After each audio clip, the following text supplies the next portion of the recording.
Blind man said, first of all, when you meet your new devils, make sure you know your story. Somebody say, know your story.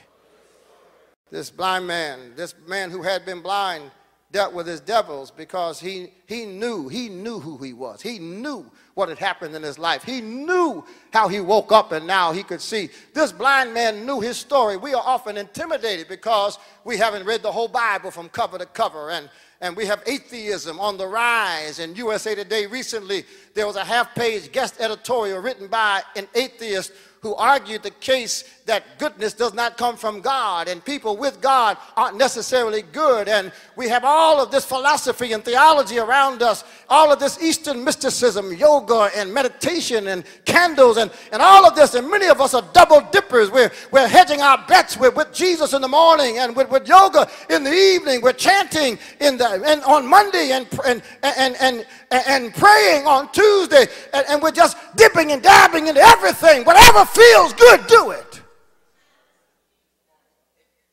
Whatever feels good and looks right and what the crowd is doing.